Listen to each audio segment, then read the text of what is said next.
Supporters of Egypt's deposed president have been protesting since his July 3rd ouster. Thousands gathered in Cairo again Tuesday night, chanting, praying and listening to rousing speeches by their leaders, who insist on the return of Mr. Morsi. Morsi! Morsi! Morsi, Morsi, Morsi!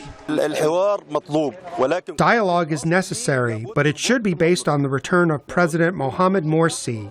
He must return for negotiations to set off.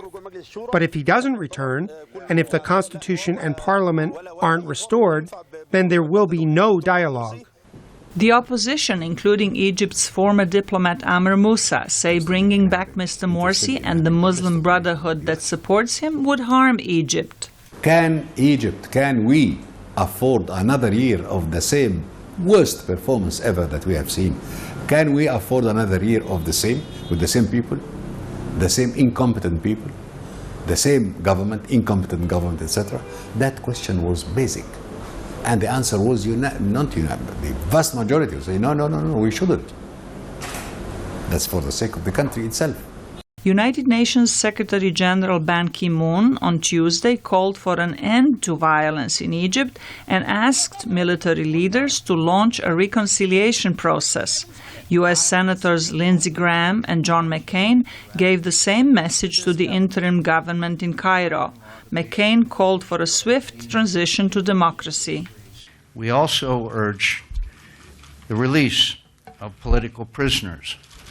We also urge strongly a national dialogue that is inclusive of parties including the Muslim Brotherhood. And at the same time, we expect the Muslim Brotherhood to refrain from violence. Egypt is the second largest recipient of U.S. aid after Israel, receiving about $1.5 billion annually. But U.S. law requires that aid to any country under a military coup must be cut off. Senator Graham hinted that it could happen to Egypt. It is my hope and desire that we can get this problem resolved, and to those who want to sever this relationship in America and to cut off our assistance, Senator McCain can go back and say that's ill-advised and unnecessary.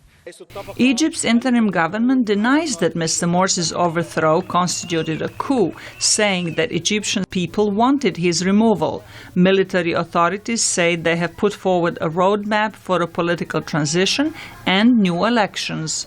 Zlatica, Hoke, VOA News, Washington.